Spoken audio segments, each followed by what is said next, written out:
Yo, what's good? What's good? What's good, fans? Thank you guys for tuning in for Voice of the Fans. This is week 196 episode of the Voice of the Fans podcast. Man, we've been doing this a long time, so I appreciate you guys for sticking with us.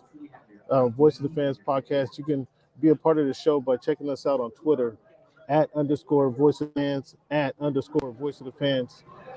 That's how you guys stick with us to stay tuned. It's at underscore Voice of the Fans. Thank you guys again for tuning in. We got Cleveland. Thank you for making time for us, sir. Absolutely, anytime. I can't hear you. Can you hear me? Can you hear me? Yeah, man. Thank you for making time for us. Absolutely. Yeah, so we're gonna get down. We got again week 196 episode of the Voice of the Fans podcast. So we're gonna do this week tonight. We're supposed to have a special guest to do a lot of NBA conversation with us, and we'll see how that goes. Mr. Eric Pincus is gonna be a part of the show. So. Um, Capologist, strategy, bleacher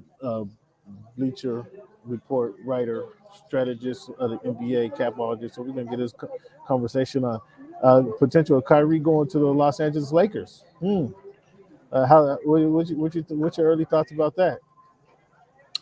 Early thoughts are hope not. Come on, be a little bit more positive there. Um, So we got a lot to talk about. We also got some NFL topics. Obviously, we're gonna do our every week. We're gonna have our segments this week in history. We're gonna talk a little bit about the past. We're gonna talk about excuse me, folks. We got to talk about the NFL topics. We got Gronkowski retirement. We're gonna touch on that subject and if he's gonna come back or not. But each and every week we start off the show with our numbers, Cleveland. It's January 22, 2022. Week 196, as I mentioned. When you think of the number 22, who are that number best?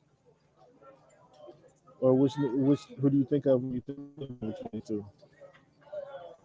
It's the same person, Cam. It's Emmitt Smith. He's the first person to come to mind, and he's the person that wore it best.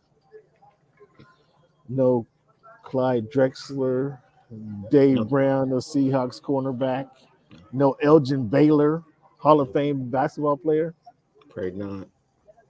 I mean, it's hard to argue the NFL rushing leader, Emmitt Smith. Number 96. This is a short list. Who wore that number best? Or who's the first person you think of? What's good, Joe? Shout out to Joe. Thanks for being a part of the show. Thanks for tuning in. Spread the word. For sure, a cat that won the NFL Defensive Player on a year on a team that only won, less than 4 games. So Cortez Kennedy comes to mind first, and that's his legacy, huh? That's his legacy to be on the worst team in NFL history to win the Defensive Player of the Year. Did they underperform with him on the squad? Oh, absolutely. I mean, the stat I just threw out at you. I mean, the quarterbacks that were playing when he was playing are just abysmal. So I won't even get into that list. Go ahead, touch on it for us. Go ahead, touch on it for it if you will. Go ahead. There's Dan McGuire's, there's Kelly Stoffers, there's John Kitna's. Yeah, exactly. I mean, that's it. I mean, those sound like who made the Pro Bowl one of those years? I don't think any of the quarterbacks made the Pro. Maybe Kitna one time. Maybe Kitna one time. You said, huh? Yeah, that's what I'm saying. Yeah, maybe that and only that. Pro Bowl caliber quarterback. He didn't play with any of those. Maybe Hasselbeck made it. Maybe he played late in or early in Hasselbeck's career, late in his career. And maybe Hasselbeck made it, but that's about it. Maybe Hasselbeck. That's it. So that's it. How does that compare to the quarterbacks that's lined up for the Seattle Seahawks today? Man, see, I knew you were going that direction, and I'm not trying to play around with you right now. I mean, I'm just saying. You're always just so tickled pink, Cam, and it's frustrating, You try and do, a show, an organized show, when you're just always just so giddy about what's going on with the Seahawks quarterback situation. I'm tired of it. That's we talk NFL football here, and they were a big part of the show. We're talking NFL football. You always just want to nitpick at what's going on with the Seattle Seahawks quarterback situation. Yeah, it looks horrible. I mean, because I've heard for so long from you about we've been 10 years and the same quarterback who's been a Pro Bowl quarterback at the position that never missed a game. That's exactly. I just wanted to ask you. I know, and now that that's not the situation, you just want to make light of it and just be humorous about it and just funny all the time. It's not funny. I'm just trying to ask. I'm just trying to ask what's going on with the Seahawks. It just kind of it's reminiscent of that situation. It's reminiscent of that situation. However, the quarterback situation is not stable. However, they traded away arguably Cortez Kennedy of that era. They traded away the Cortez Kennedy of the Seattle Seahawks defense of that era. They let him go, or excuse me, they didn't trade him away. They didn't sign him. They let him walk. So it looks like the Seattle Seahawks are up to their old typical moves and right back to so. Not only do you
there? Let's go.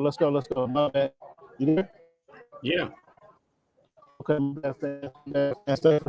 thanks for sticking with us again. This is Voice of the Fans podcast. Appreciate we got a little technical difficulties over here in this new location. I'm trying to get a sponsor, and I don't know if this sponsorship is gonna work out here. Cleveland. Nonetheless, so we got through our numbers, man.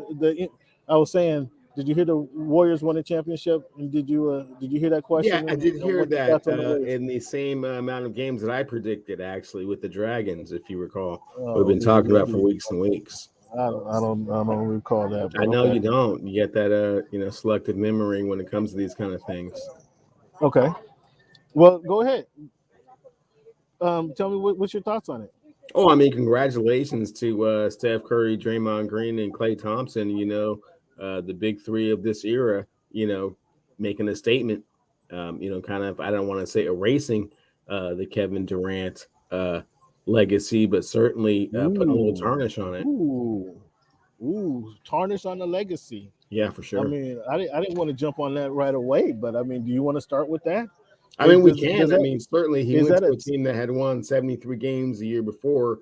He came off of being the MVP and was up 3-1 against that same team. Wasn't able to beat them, so joined them, and then decided that because he wasn't getting enough credit, that he wanted to go somewhere else and create his own legacy and show that he could do it on his own. And so far, it has not been successful. Okay, so you're right. Obviously, we can't argue with what is the facts, etc.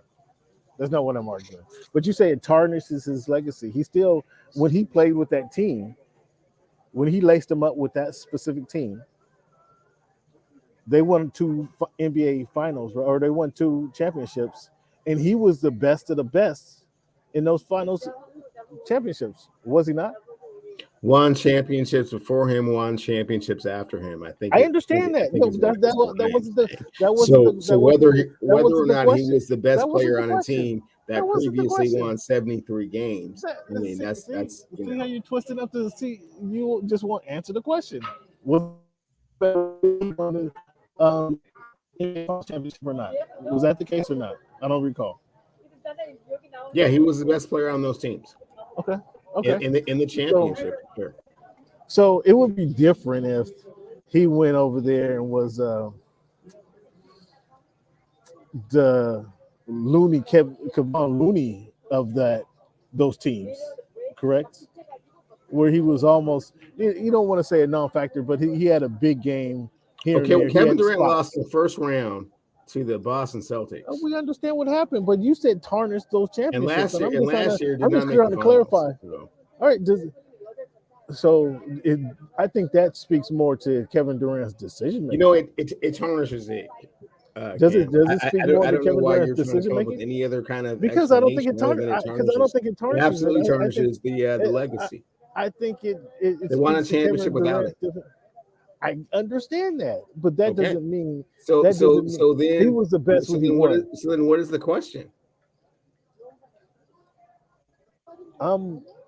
You didn't need Kevin Durant to win a championship. Okay, so you're changing the question. So is that the question you want to ask? Did they need Kevin Durant to win a championship? Obviously, the question the answer is no. No. Kevin Durant was the insurance to guarantee that they won the championship, but they could win the championship without him. And they proved that this year.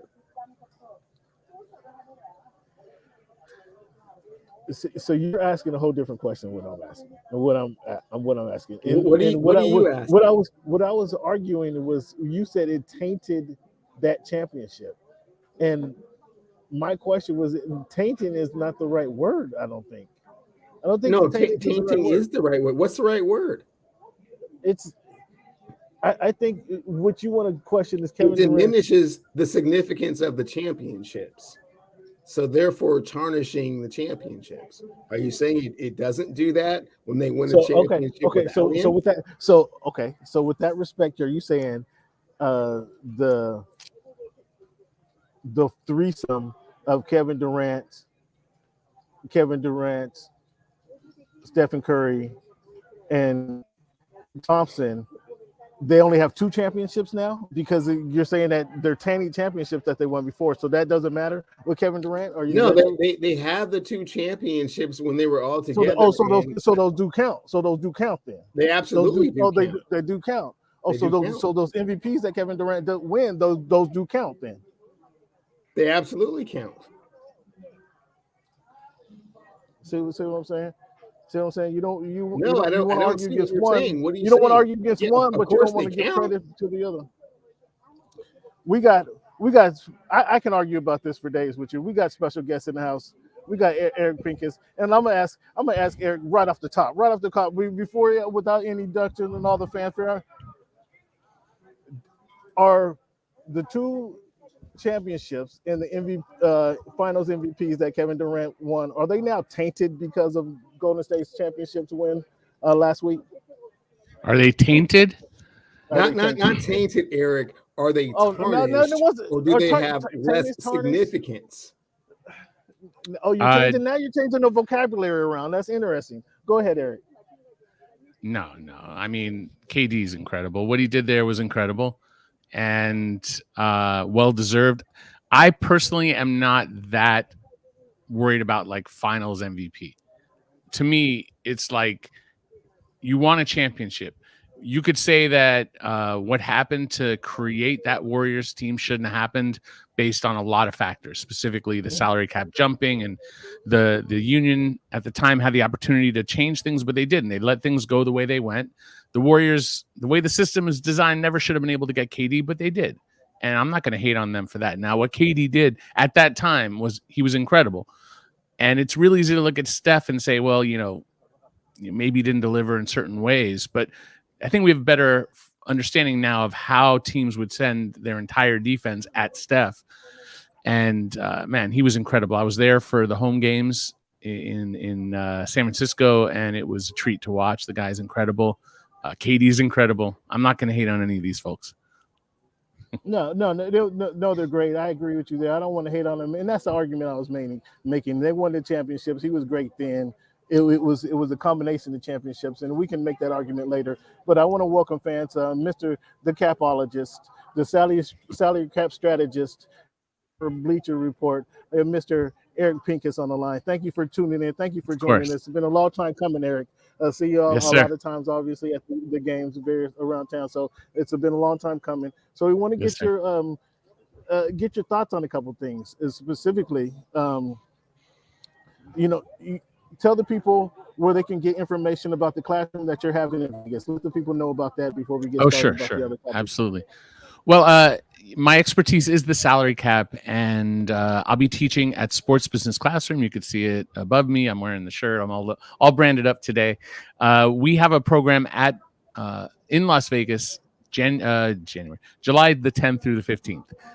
It's an immersive program where you're actually at the gym. You're learning from like actual people in the field who do this professionally. And our goal is to help you, if you're a student coming, to get a position somewhere, get a job, whether you want to be in media and broadcast, scouting, video analytics, and of course, my favorite is the salary cap, basketball operations. So we're going to help you learn about it, where you can fit in, and we've had a lot of success getting people jobs. And we've got 2 former students who are GMs of G League teams, which is crazy. We have people with like the Celtics, with the Clippers, with the Lakers historically, and I mean, it's all over the map. And so it's a way I like to pay it forward, but then I also like to geek out on this stuff flat out. And so we get to geek out over trades and salary cap and have a good time in Vegas. So if you're interested, go to sportsbusinessclassroom.com or hit me up on Twitter at Eric Pincus, EricPincus. And if you have a question specific to your case and what it is that you're looking to do, I'm happy to have a conversation. If you want to have like a private conversation offline, we can do that as well. But yeah, no, I appreciate you guys having me on, and eager to see what you guys want to hit up now that we've already touched on some of those hot button Kevin Durant issues. Let's get into it. Oh, I don't hear you. Do you hear him? I'm sorry. I hear. I'm right here. I was unmuted myself. Before we get into those hot button topics, I want to ask you about this recent article that you wrote about the NBA trade leaks, and let the people know where they can go find this. And then I want to ask you. You say in the article it's very rare that NBA franchises actually renege on their offers. But then I want to ask you. The first thing I can think of is the incident with Carlos Boozer years ago, where he kind of spurned the Jazz for the Bulls. But do more of those things happen for the Jazz? Yeah, no, it was. They just more the Cavs for the Jazz. I'm sorry. Well, so you're talking about the article I wrote on why teams leak to the media. Yeah. That's actually on sportsbusinessclassroom.com on our site. I do some content there, and it's not like a big conspiracy article. It's really to kind of frame like we have two trades that have been quote announced, which is Denver trading JaMychal Green to the Thunder, and then the Rockets trading Christian Wood to the Mavericks. And they leaked via reporters like Adrian Wojnarowski of ESPN or Shams Charania of The Athletic. And some people have asked me, like, I don't get it. Like, why is it leaked? Why aren't those just trades? And really, the league has kind of partnered in a way, not officially, with the media, folks like myself, like yourself, like Woj and Shams, to use the media as kind of like an unofficial arm of what it does, kind of like the fourth branch of the government kind of thing. And those trades can't actually happen until after the draft for a lot of reasons, specifically that I could teach you at Sports Business Classroom. We won't get into the details, but neither of those trades are going to happen until after the first round of the draft. And using the media is a way to kind of inform other teams this is done. This is a deal.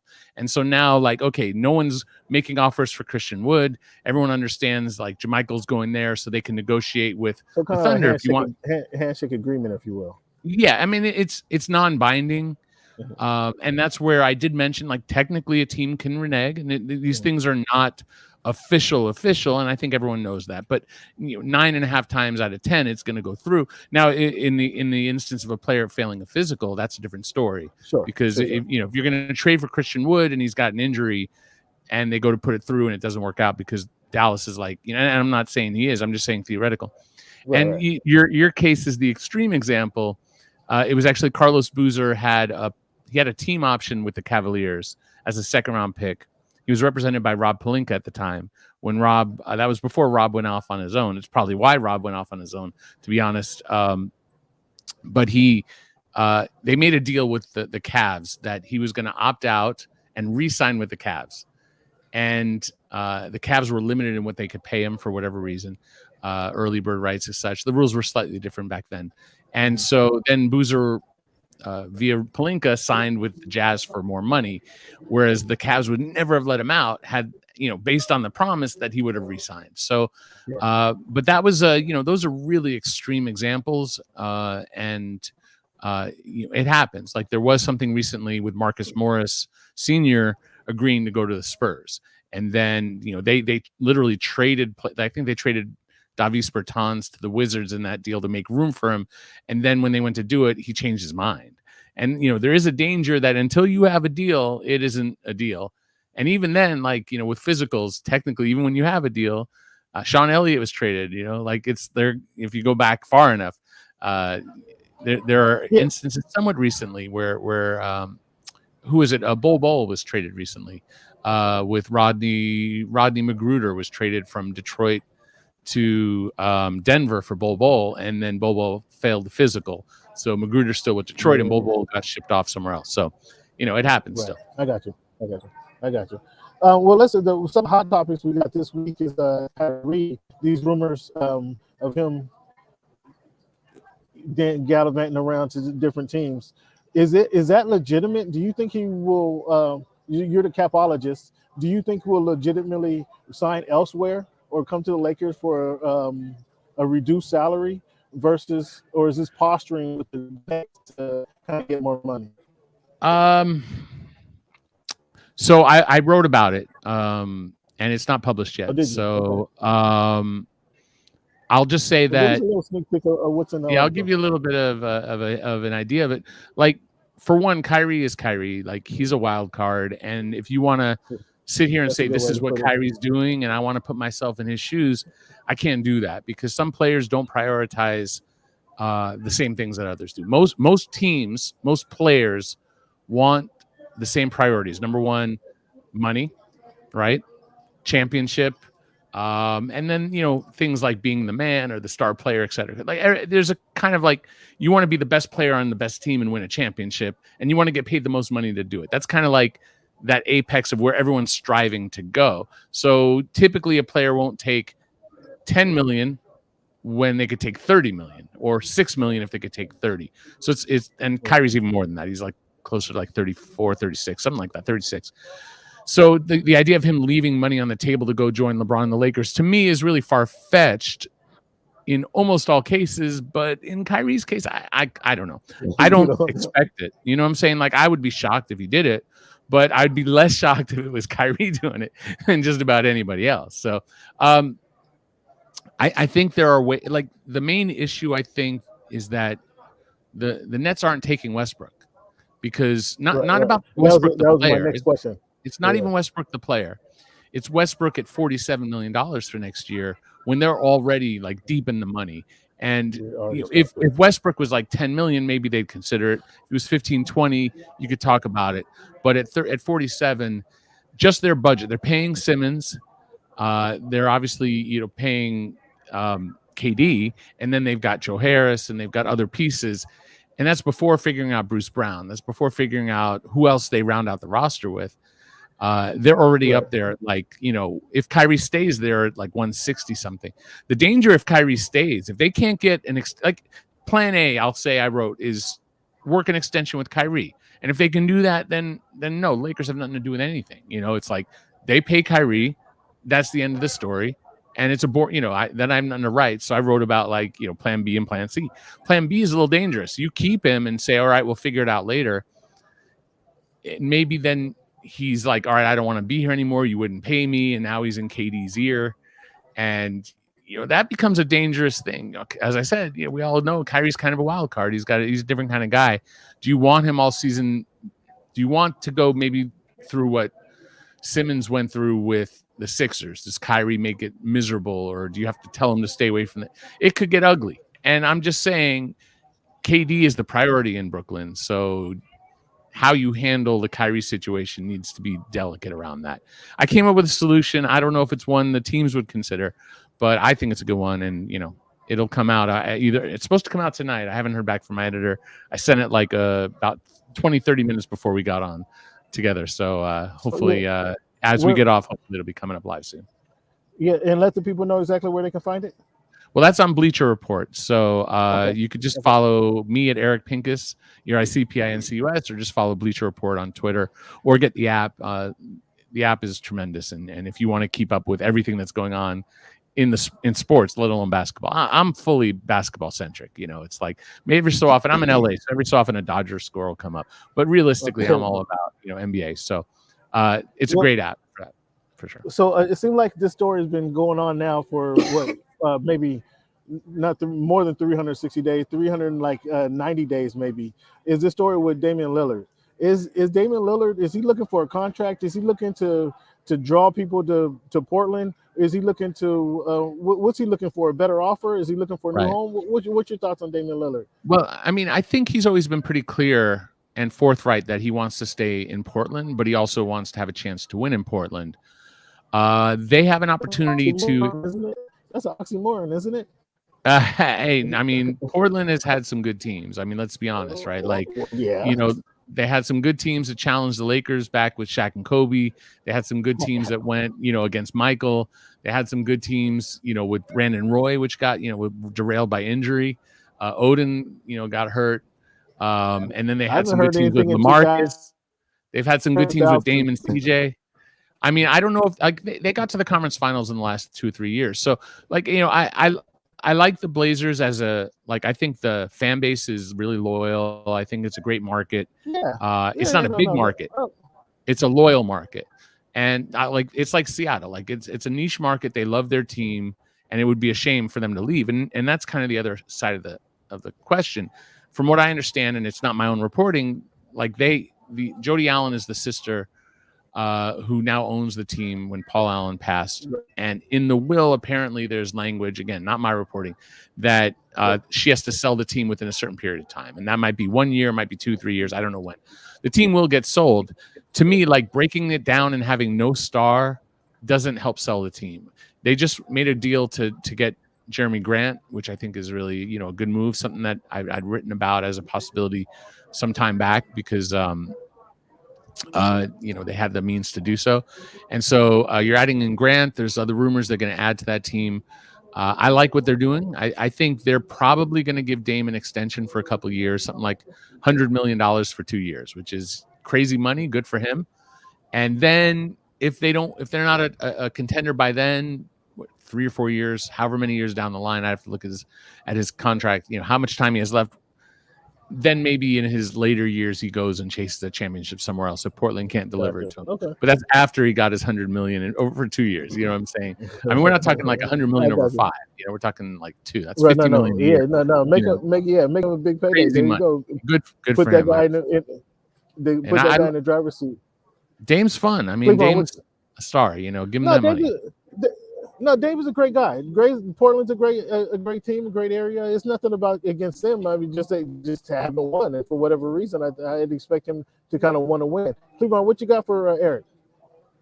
Eric, Laker Nation wish list. Number 1 is Dame Dollar. Number 2, Bradley Beal. Number 3 is Zach LaVine. Oh, you see, Dave? You see, Dave? Come on, man.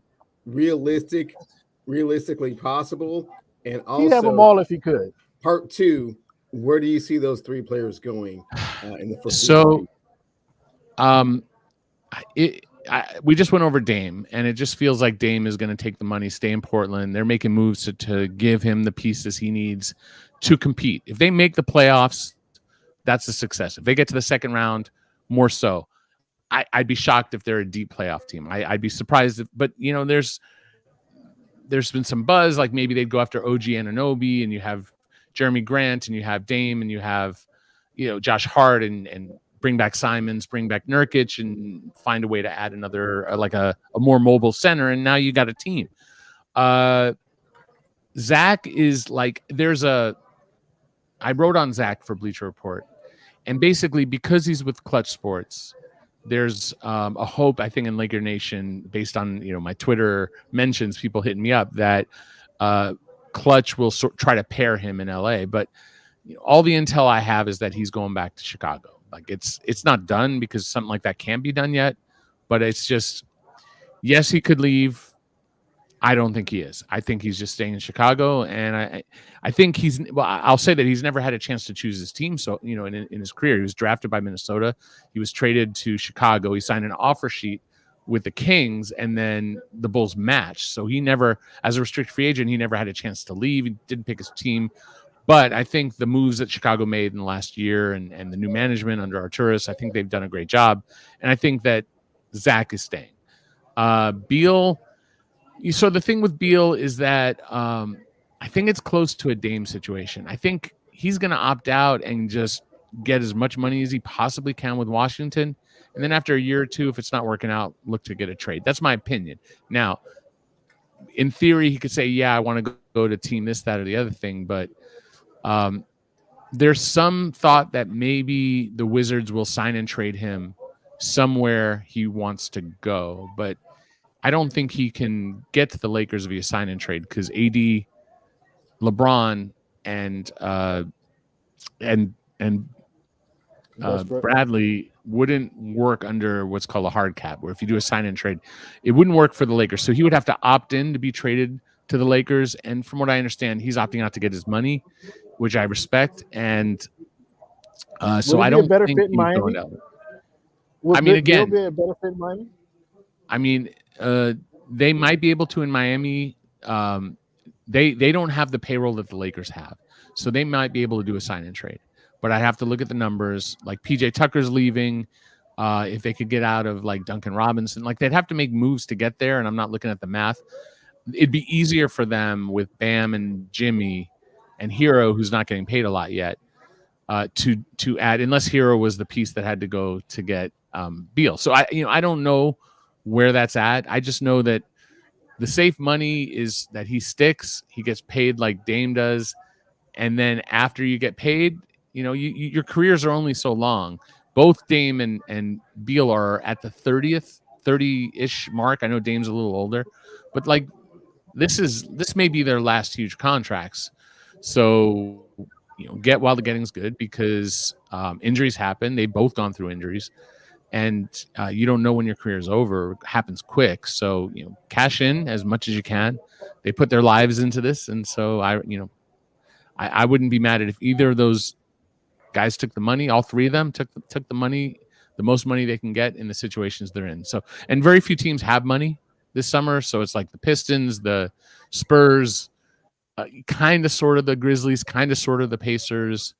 Let's see, Detroit, Orlando has some money, and I'm probably missing one or two, but it's a very tight market, the tightest market we've had in a really long time. So there's not like a long list of places for those guys to go without a sign and trade, and that can get really tricky. So last one for you before I let you go, Eric, and thank you for tuning in. Thank you for sticking with us and answering these questions. Kind of dissect what's going on in Utah, if you will. We got Gobert and Mitchell. And Mitchell, are they pick one? Do they have to pick one? Are they both leaving? Do they keep one? Or what do you think's going on in Utah? Right. I mean, they don't have to do anything. They can keep those guys and say you're stuck. You're both under contract long time. Let's figure it out. Maybe a new coach will solve that. Personally, I think they're going to have to look to move out of Gobert, but they will only do it if they have the right deal, the right return. Mitchell is the more marketable of the two stars, right? Like Gobert is a defensive player. He's a big man. I don't know if he has the same personality that Donovan has, who's, he's a guard. He's flashier. He scores, shoots threes, and that's a little more marketable in today's NBA, and that's fine. So I think because, All-Star game is next year in Utah, I don't think that the owner has the appetite to just trade them both and break it down. I'd recommend, like if they were open to it, like let Danny Ainge draft a bunch, go through the rebuilding process. But I think they're going to try to build around Donovan.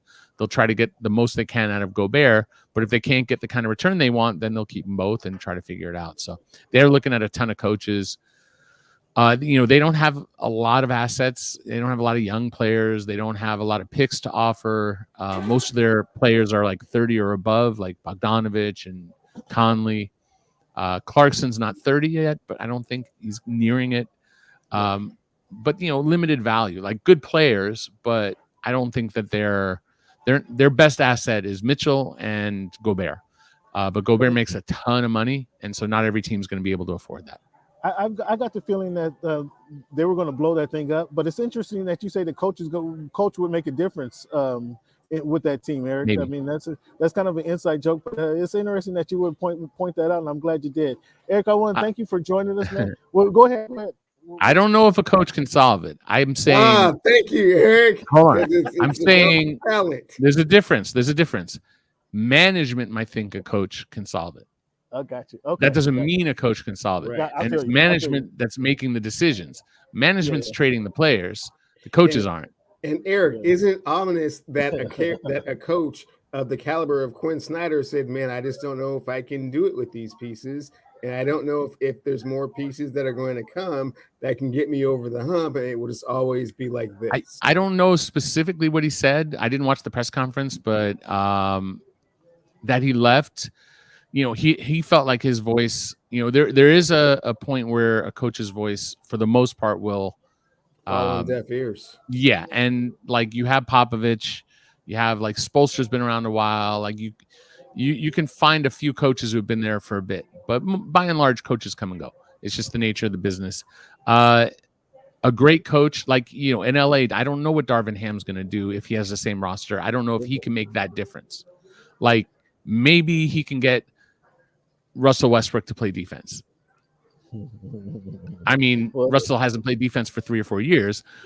And when he did play defense, I don't know if he played it ever that well, but, and I don't dislike Russ. I'm just saying defensively, I spent the year watching him, and his attention span off the ball is not a strength, to be kind. So does Darvin Ham get him to buy in? And was it just situation, or is it that you need to make a roster change? Same question in Utah. I don't know the answer. I could see management saying, we don't like the offers for Gobert. We don't like the offers for Mitchell. We'll get a coach. It's better to try to make it work with a coach. But that doesn't mean it's the right thing. And it doesn't mean a coach can solve that, because maybe it's just broken and it can't work. Just like with Ham, maybe it won't work with Russ no matter what you do. You can come up with four out with one in and say all these things. But like if the other team isn't going to guard Russ on the jump shot, and if he gets killed off of every screen, there's only so much that you can do. Like if the other team isn't switching onto Russ And if Russ is getting screened off, if you're not switching, and once he gets screened off, he wanders around with nothing to do. You know what I'm saying? There are issues. He might go look for the rebound. He'll do that. Russ will go get a rebound if he's off ball, but he doesn't guard someone else, and he doesn't help in the team concept. And again, what he does really well. He's a Hall of Famer, guaranteed. Has a great career. I'm just saying where the Lakers and where the Jazz are. I don't know if coaches can solve that, but I could see management thinking coaches can solve that, and that's a different question. Great point.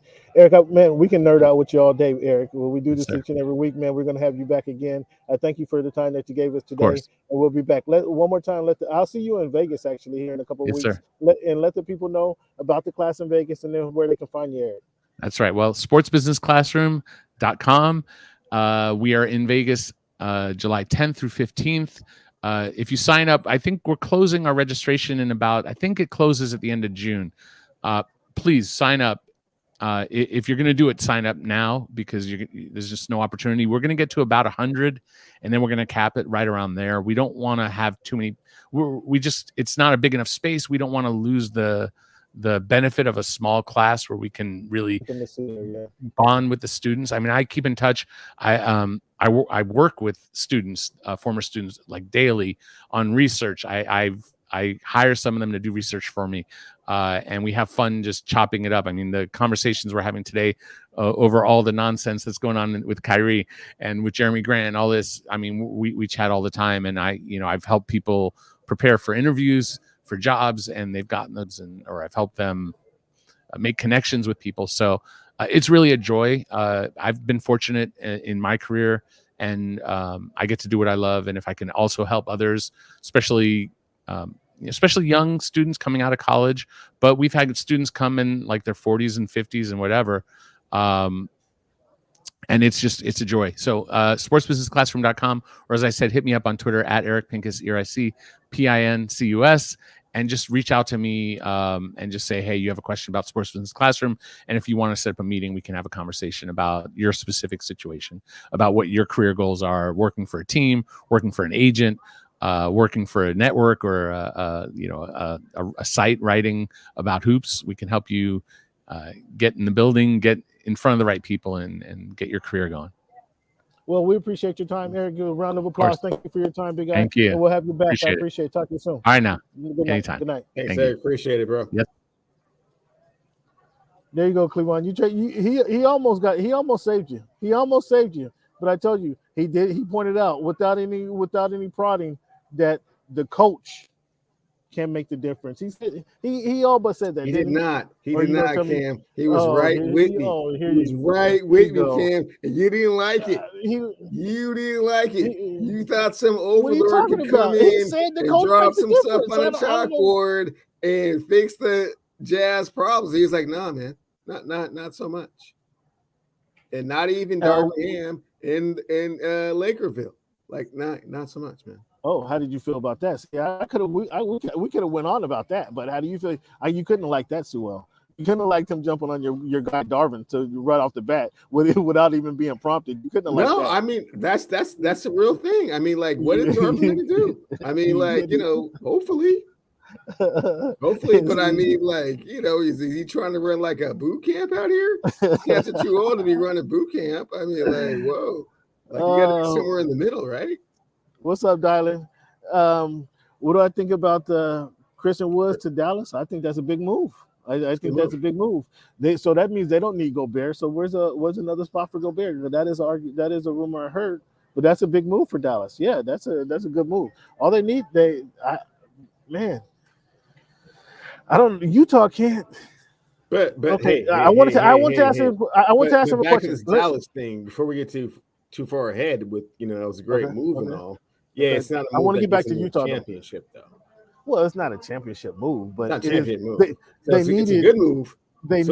It gets him back. It holds them where they are because they were already. Help. Yeah. No, come on. They need. Luka needs help, but he needs more help than Christian Woods going to provide.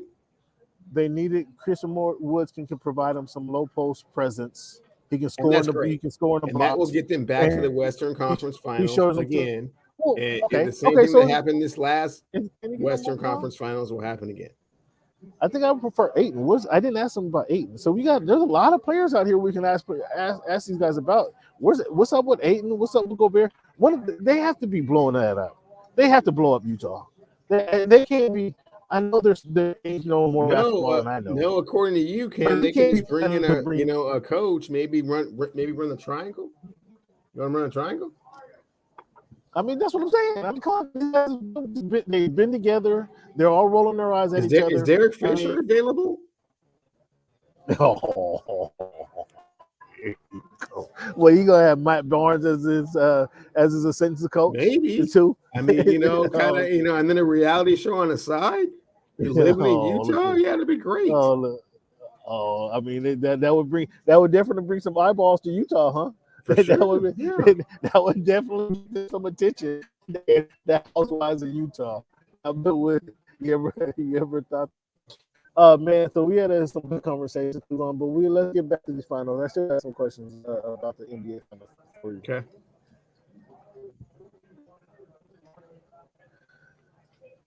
Does this move? Does Steph winning the championship, him winning this MVP, finals MVP for the first time? He has 4 now. Those things that you keep talking about. He has 4 of them. Does this move him into the top 10? NBA quite top possibly, 10 all time. Quite possibly, yes, Cam. No, not quite possibly. Quite possibly. You have to give me an answer. No, not quite possibly. And I think it does. I've been arguing against it. Just off the cuff, I would say, wow, yeah, he has to force himself in, and some people got to come off. So some people, it's a one person. So who do you have? This was my list as of, I forget what day this was. I think this is before playoffs. Here's my play. I had Jordan, Kareem, Magic, Duncan, Kobe, LeBron, Larry Bird, Bill Russell, Hakeem, Shaq. I know I had Durant. I watched this dude play in person on the baseline. I had seats on the baseline. It was the most beautiful thing I ever saw from a basketball player, and very few people are fortunate enough to get the opportunity to see them at the prime, at the height of their powers, do that. But yeah, Hakeem has to come off that list, man. The dream is gone. Not to be all cliche about it, but yeah, the dream is gone. I lost you, man. I'm sorry. You froze up on me. We probably some BS that you're spewing over these airlines. You lost me. He's the best shooter. Okay, you got me now? No?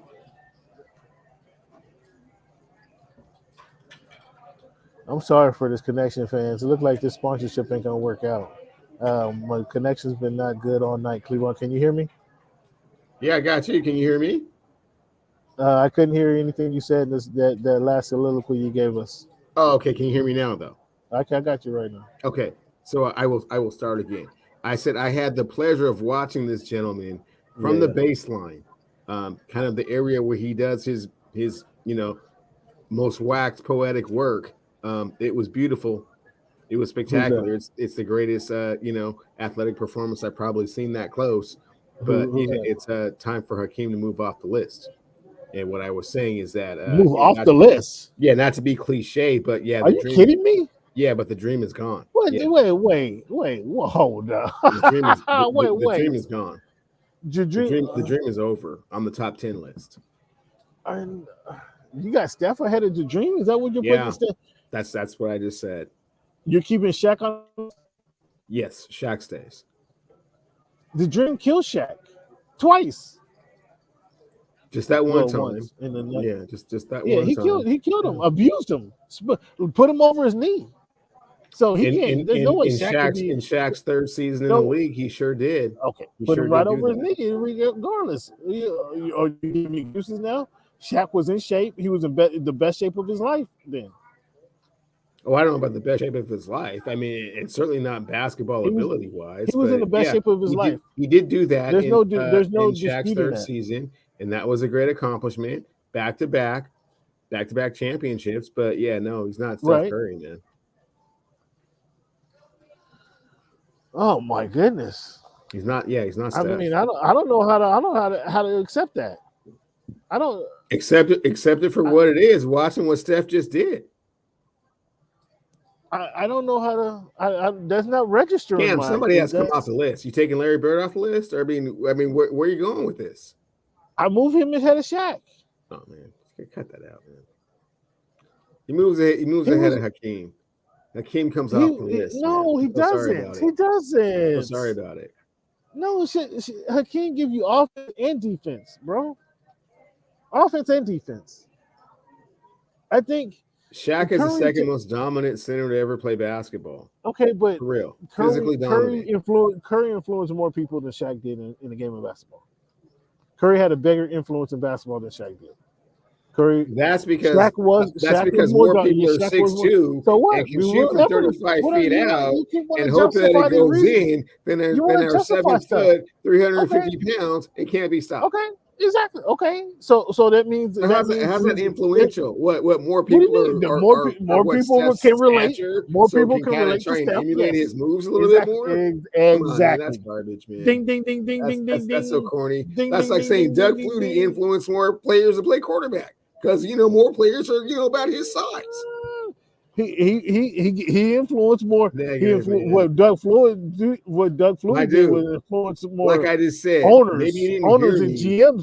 All of the praise that I gave Hakeem the Dream Olajuwon, and it hurts me to say so, man. But man, the dream is gone. The dream is over. I'm not. It's not in the top 10 no more. I'm not. Steph Curry. Steph or Hakeem. That's what it's come down to. Steph or Hakeem. I heard your list. I mean, who else do you feel is I told you needs to be thrown off? Man, Steph or It's not the diesel. I gotta tweet this out. I gotta tweet this out. Go ahead and filibuster while I tweet this. While I tweet this out. I don't know that you believe that. I don't know that you believe that. Go ahead, filibuster. Go ahead. What's there not to believe? I mean, I saw it with my own 2 eyes, man, and so did you.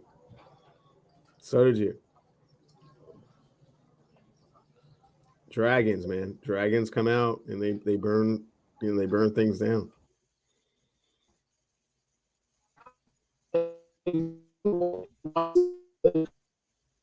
Hakeem off the list.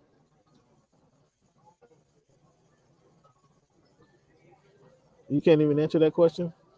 I didn't hear you, but repeat that one more time. You're kind of breaking up. Exactly. How does he take Hakeem off the list? Sure, with the 4 NBA championships and the NBA Most Valuable Player trophy. And as you said, probably one of the top 5 most influential players in the history of the National Basketball Association.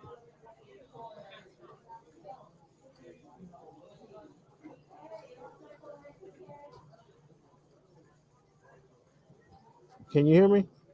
I got you.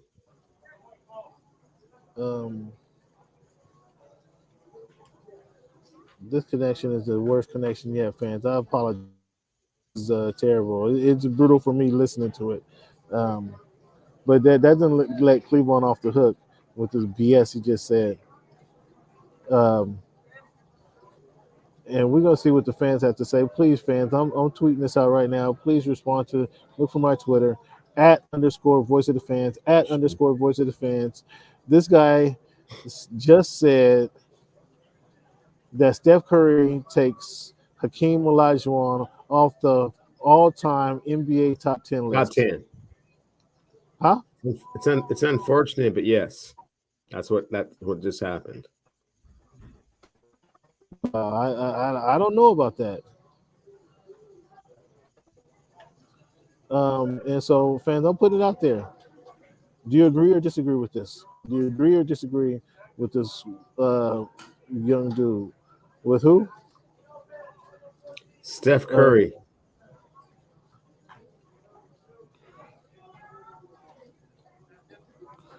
I don't know.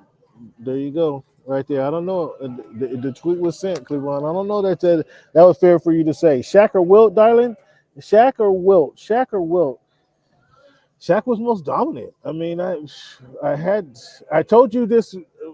You asked me then when we discussed this list. You asked me then about Wilt. Why Wilt? Well, Wilt. Why isn't Wilt on your list? Most people who understand basketball would say Wilt should be on your list. Wilt wasn't a winner. Great talent, put up a lot of numbers. Just when it come down bottom line, he just wasn't a winner.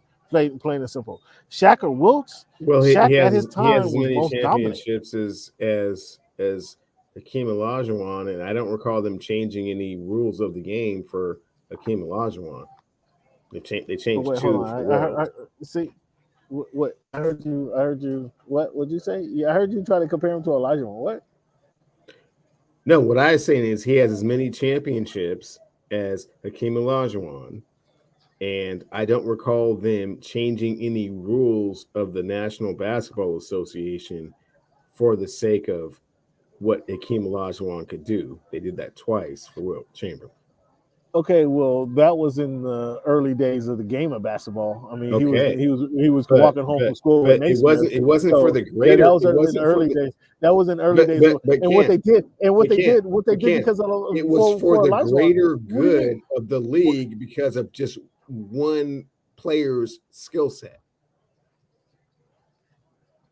What they only just send send some of your best potential players to Olajuwon every summer in hopes that he some of his skills and footwork can rub off on him. That's what they do every year, and they've been doing it for the last 30 years. That's all they do with Hakeem Olajuwon. That's all they do with Hakeem Olajuwon. Nonetheless, Shaq or Wilt too. That's a tough argument, though. I have to say Shaq. He was just at his.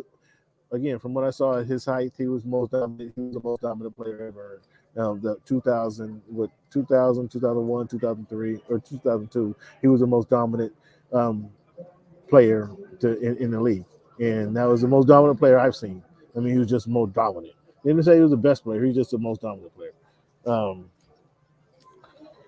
So you answered that question. That was a pretty healthy question there. Loaded there in the Steph question. Kerr wins his 9th title as a player and head coach. 9th. Kerr's 9th.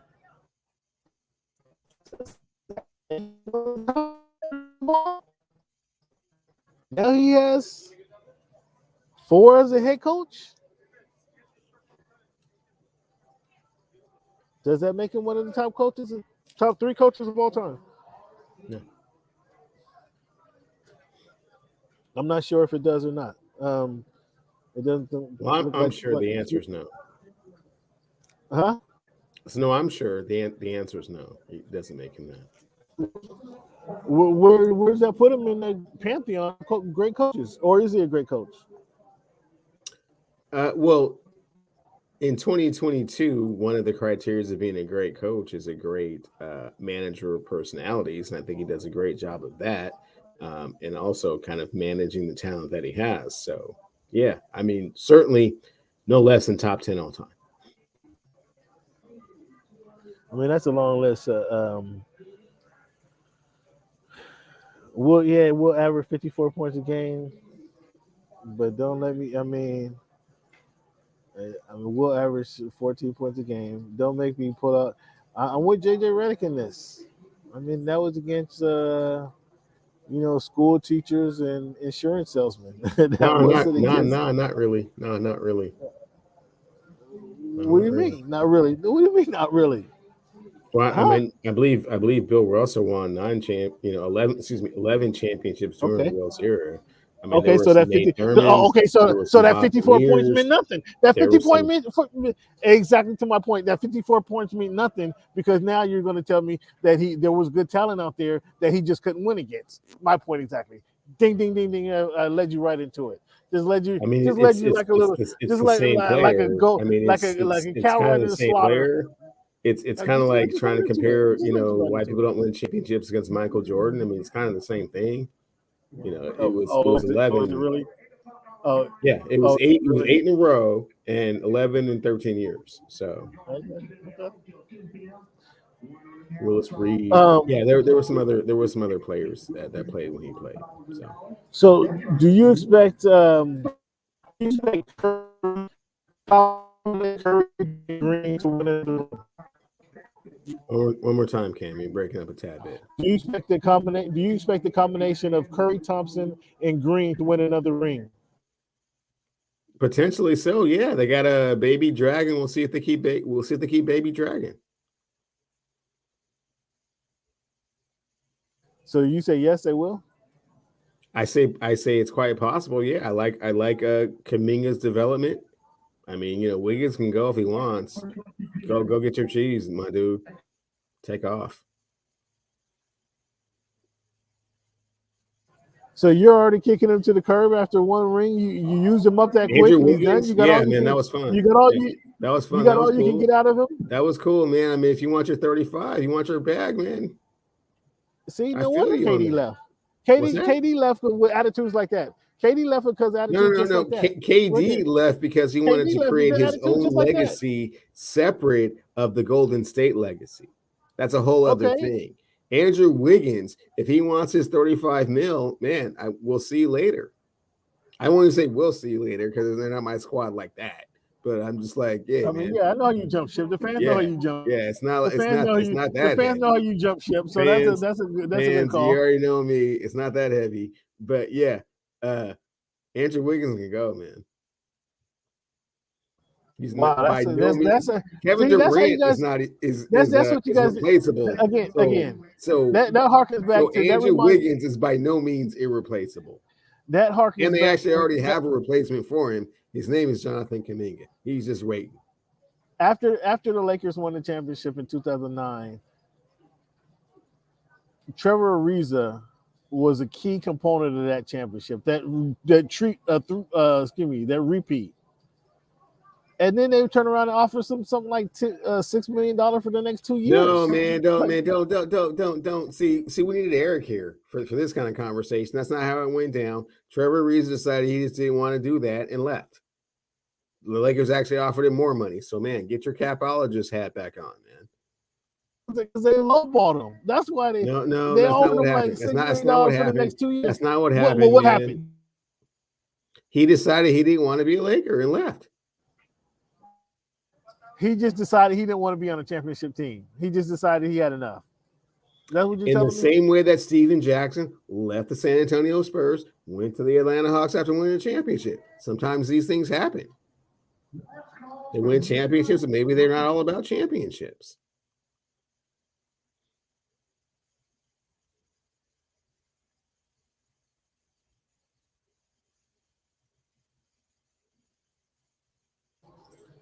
That's crazy, man. That's crazy that you would come out of your mouth and try to say that.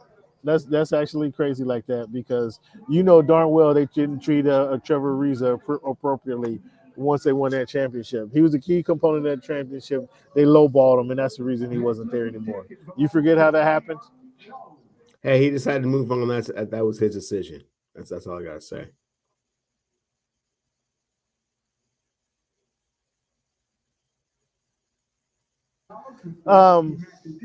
So you expect them to win another championship? I mean, I can see them being together. Like, I don't think if they don't win it next year, I think, man, the West is so strong next year. We got Memphis coming back. We got Dallas obviously going to be stronger. We got the Clippers going to be stronger. These are considerably good teams. Did I mention Phoenix is going to be stronger? So to just go ahead and say the Warriors are a shoo-in for the NBA Finals, I can't go there. You're a better man than me if you can jump on that right and say all that right off the bat. No, Cam, because you didn't mention the Denver Nuggets and you didn't mention the Los Angeles Lakers getting healthy and getting some of these free agents that Eric was talking about previously. So yeah. Eric didn't mention one name that wasn't so intriguing. And then the New Orleans Pelicans, we don't know who they're going to draft. We're not sure. We're not sure what's going to happen out there. Is Phoenix going to make a move? DeAndre Ayton's salary is going to be gone, so who's going to fill that spot? Yeah, I don't know. You like that?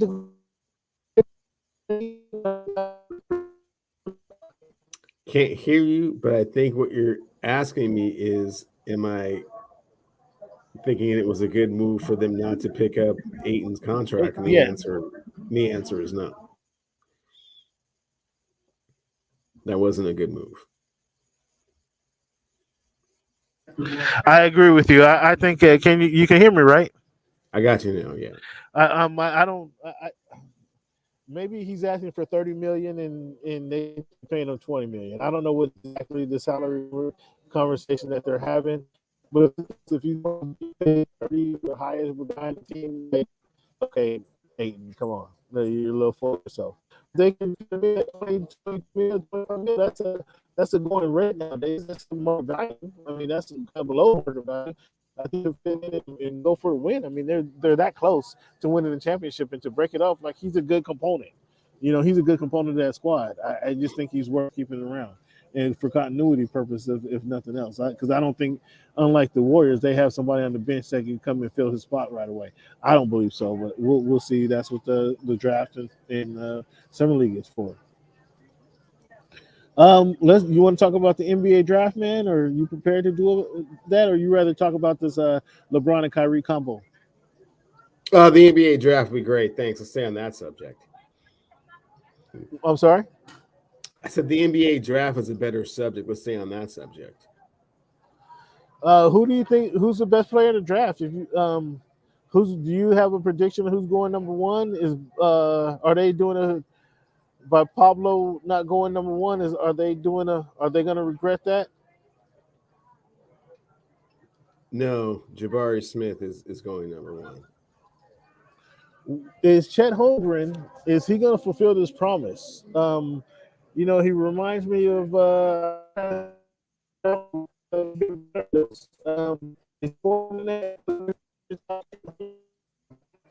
You're breaking up on me, player. Who he reminds you of who? No, I would have thought of Chet Holmgren. He reminds me of Sean Bradley with better handles. Oh yeah, no, yeah. No, you heard that, huh? You kind of jumped on that bandwagon. Yeah, that rumor's been going around. That's kind of cold blooded. Yeah, no, he's better than Sean Bradley, bro. I mean, again, is that not the situation? That's is he not a not good Sean? comp. No, man, that's not Okay, a good so comp at all. okay. So The comp is Kristaps Porzingis, and the question is he going to be more durable than him and more consistent than him? And and for me, the answer to both those questions is yes. Oh, you're confident that he'll be more durable and Not confident. I just that's the way I'm leaning. I mean, I think that it doesn't take much to be more durable than Kristaps, right? So yeah, I think he can be that. Can he be more effective? I mean, Kristaps is 7'3", can do it all. So I mean, we'll see. Chet's a little light in the ass, like everyone keeps saying. So that's a problem. But I think he's going to be able to find his way in the league. So what I did know, and you fans can take this, and you guys can take this and use this as your own, is that because of the way when I bring up Sean Bradley played in a different era of basketball, and so he was a low post guy. He was a center versus Holmgren, who's going to be a wing guy at 7'2". So that means he's going to the way the game played today is he'll endure less contact than Sean Bradley would have, meaning that's going to allow him to have a better game. His game is going to flourish better in the NBA. Do you see that possibly happening? Well, you already said he has better handles. He shoots from 3-point, and Sean Bradley was 7'6". Let's not get it twisted. So, yeah, he was way bigger than Chet Holmgren, but Chet Holmgren is way more skilled than Sean Bradley ever was. So, what do you see out of Pablo, man? Is he can do a lot of things really well and nothing great well? Is he? What do you see out of him? Is he a 4? Is he a point forward? Is he just a 4? What do you see out of Pablo? Paulo Banchero, Duke University, O'Day High School, mother of Rhonda Smith, UW graduate, all-time leading scorer in the history of UW women's basketball. That dude is going to be the number 3 pick. He's going to go down there on a team that has a lot of players that haven't quite found themselves. So that's unfortunate. He would be better if he was on a team that had a little bit more veteran leadership and just needed a little bit of contribution here or there. I think his best position is the point forward, like you were saying. Can he be dominant at it at the next level? Not quite 100% convinced. If he doesn't have to be your everything, he's a great complimentary player. If he has to be your everything, might be a little bit much for him to handle. But in Houston, he won't have to be that. If he goes somewhere else, then we'll see.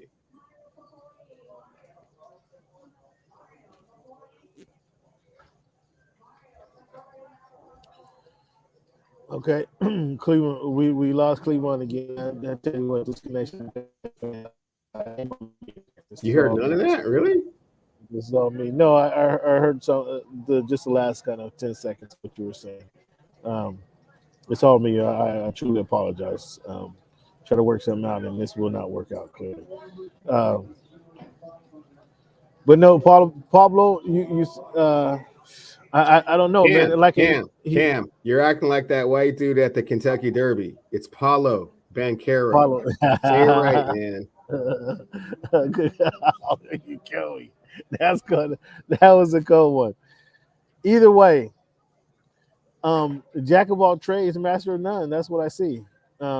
That's what I see from a distance. And I mean, maybe he can refine one of those skills and just be dominant at one. But I just see like a great, as you mentioned, if he was going on a veteran squad, that'd be much better for him. But as you know, that doesn't happen for the best of the best coming out of college. They usually go to a team where they're looking for them to, put the team on their shoulders. So they go to Houston. There's a lot of talent in Houston. Can they bring their talent to fruition? And they're going to have to. They need a good coach to kind of corral all those horses that they got down there. What's your thoughts? They have a coach. It's very difficult to tell how good a coach is when he has that type of linear talent that's kind of up and down and very young and hard to kind of, like you said, harness. They're supposed to be getting from up under this John Wall contract, and we'll see what that can present for them if they can get some other players in. Like you said, Paulo not great at anything, but really good at everything. So if that's what you need, that's great. If you need him to be just your guy, a little bit more of a challenge every night in the NBA, in my opinion, but he'll bring you what he has, and that's a lot. So, I mean, if he's healthier than Michael Porter Jr., which would not be hard to do, right? Yeah, that's a pretty good comp. No, I don't remember. He don't shoot it like Michael. Come on now, let's cut that out. But he's bigger and stronger and has better. I don't want to say better handles necessarily. He don't shoot it like that's He does not shoot it like Michael Porter Jr. But that's Porter. He has not missed 2 entire seasons in the NBA. I agree, but when he's on the court, that's one of Porter's advantages. Clearly, he shoots it from anywhere on the court. Like I'm saying, if you can say that, you can say he's a great shooter. You can't say Paulo is great at anything. Would you follow what I'm saying? That's fair. Yeah, that's all I'm saying in that respect. That's fair. So the next set of guys after the top 3 is Jaden Ivey, Keegan Murray, and then we have Mathurin from Benedict Mathurin out of Arizona. I think those are the next 3 guys. Jaden Ivey, the tape of him, he looks like a bigger, stronger Ja Morant to me. Not as explosive, but he just has that same game.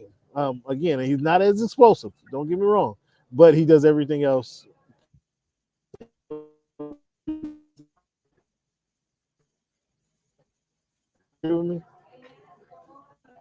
Perfect comp, man. So if he goes to Sacramento, you have too many point guards. So hopefully he goes to Detroit, and we can see what him and Cade can do. But not Detroit. I don't think Detroit needs that guy. I personally don't. You got Cade already. Well, he can't. He's not going to fall past 5. I mean, it's going to be 4 or 5. Sacramento's at 4. Yeah. I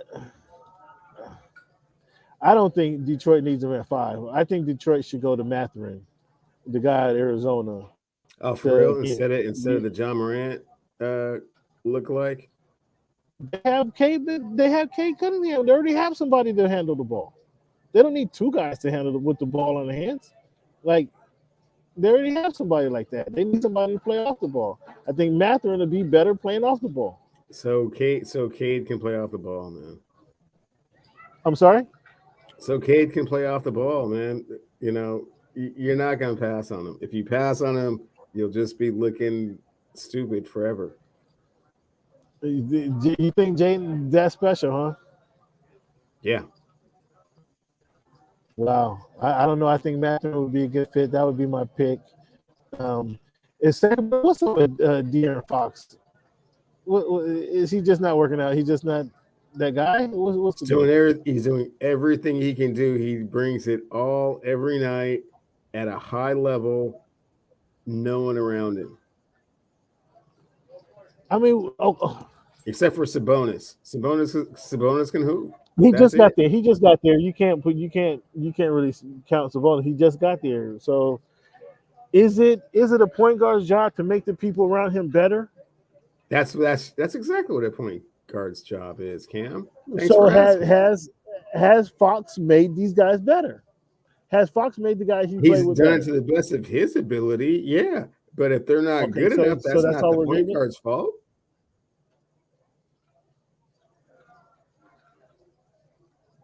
I don't know. He's not turning water into wine. He's not, planting a seed and it grows into, a beanstalk. I mean, let's get serious here. He's pushing the ball up the court faster than anybody.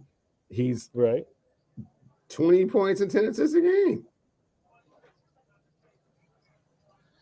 Does it just, I don't know. He's been there a long time. He's been there, 4 years?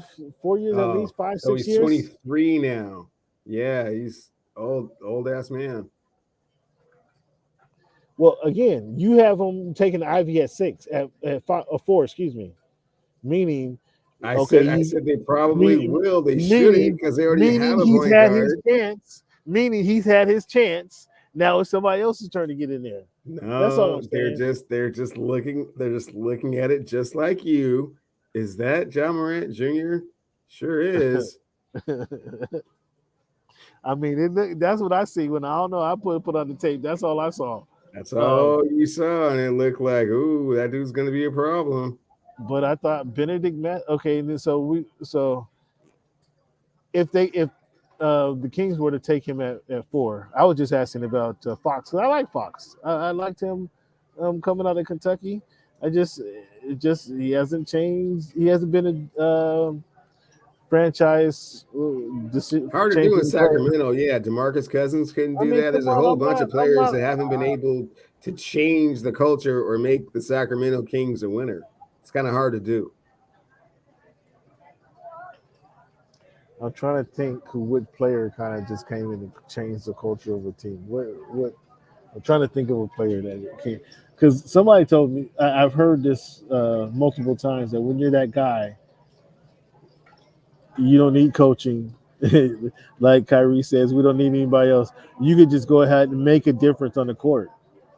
And I mean, Ja Morant in 3 years, his team is competing for the division championship. Okay. And that's although that specific team, let's talk about Memphis specifically, we know they had a pretty decent record without Ja Morant. So I don't know if that's a great guy to bring up in this scenario. But I think you understand my point. Yeah, you're all sour on De'Aaron Fox for being an all-star and going 2010 and winning 23 years. I don't want to be sour on De'Aaron Fox. That's the thing about it. I don't want to be sour. Go ahead and move on, man. Go ahead and move on. You're the one who had him take Ivy to replace him. I said they shouldn't, and I said because they already have a point guard, and he won't fall further than 5. So you're only talking about these 2 teams. Who should they take?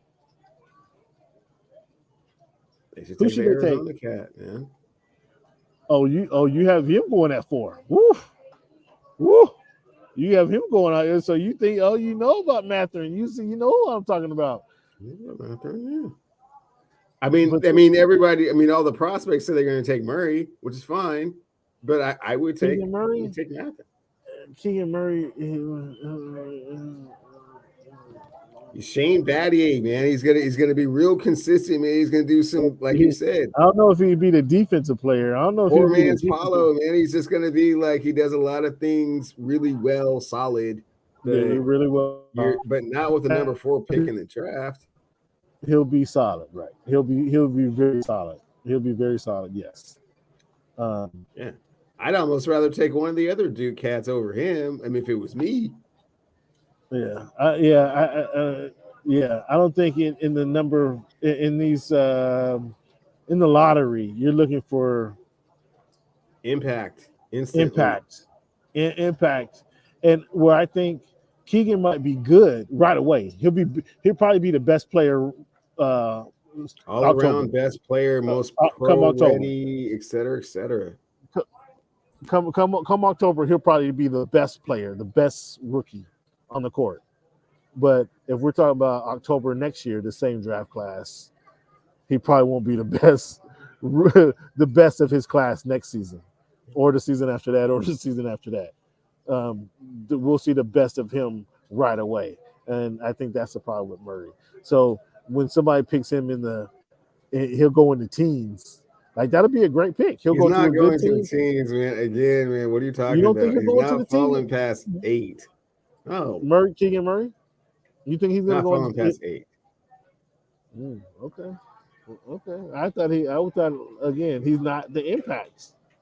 He's not the impact, and we're talking lottery. He's not the impact. So you just contradicted yourself again. Thanks, Cleveland. No, I said that's what you would like to have with that pick, and certainly top 5. You have to be going for the biggest bang for your buck, but after that, you have to be going with the best player available, and no less than 8 will he not be the best player available. No less than 8. So let me see where's it? Where's the draft? The draft board. Let me see. Who's in the top 10? I only went up to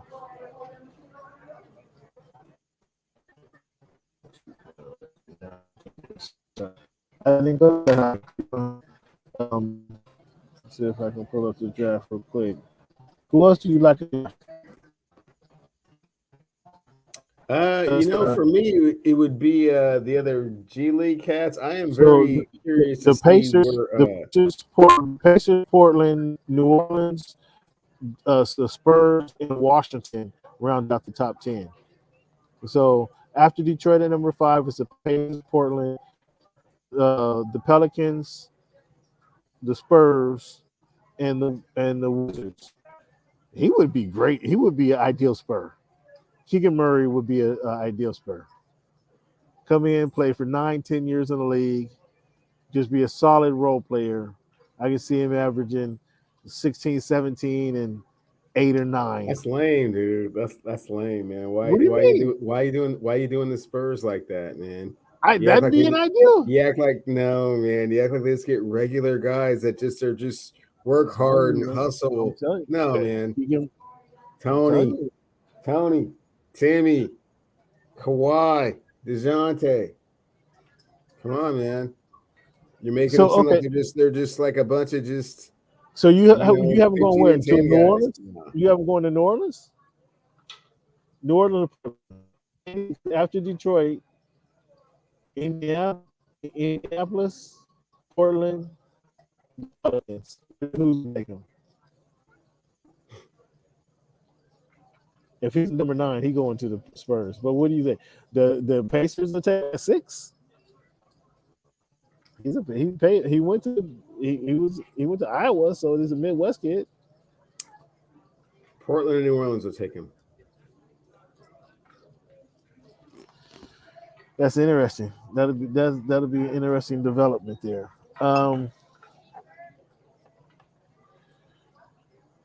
Atkinson changed his mind, not going to the Hornets. What do you think that's all about? Said family matters. When you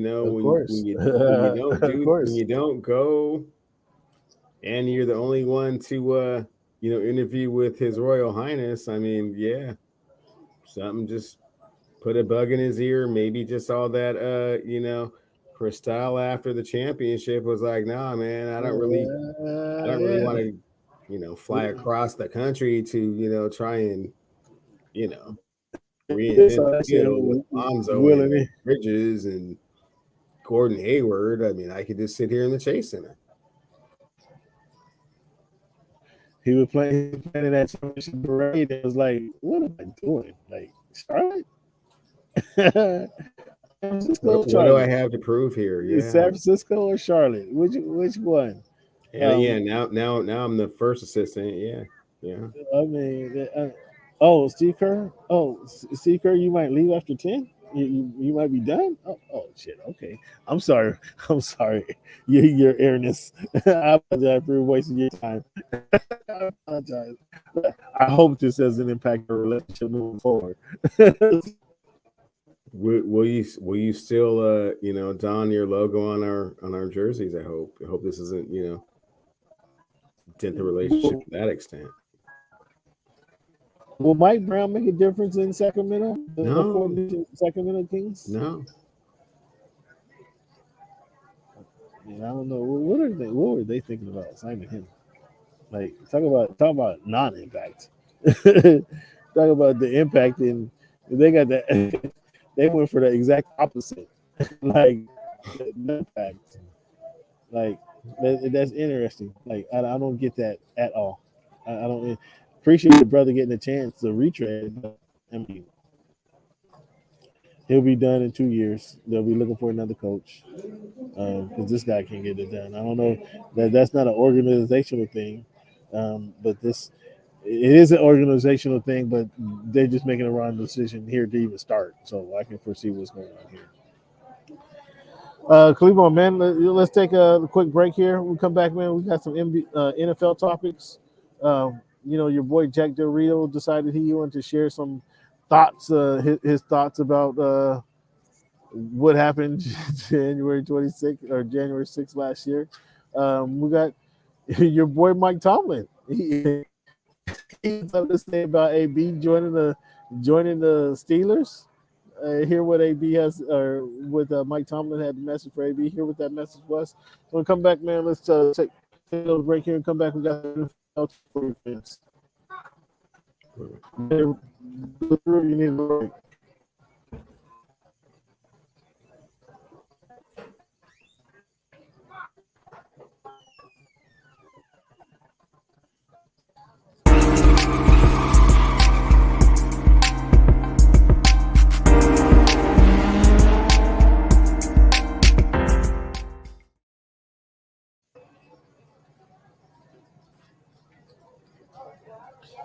Fans, I want to thank you guys for sticking with us, man. One more time, give me a break.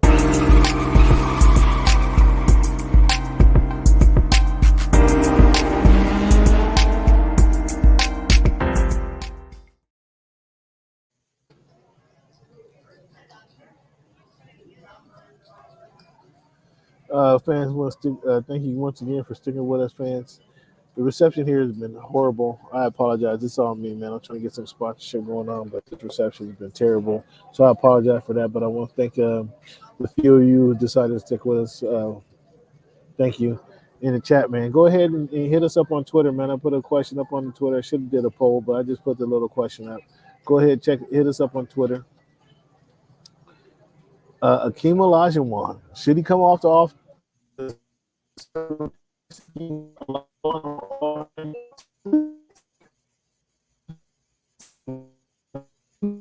Go ahead and let me know, man, on Twitter. Again, @_voice of the fans. @_voice of the fans. That's how you communicate with the show. We got instant reaction from the fans. What's going on? @_voice of the fans. Cleveland and his ridiculous statement here. It was ridiculous. I don't know what the heck Cleveland. I don't know where that even came from. But @_voice of the fans. @_voice of the fans on Twitter. Put up a question up there. Do you think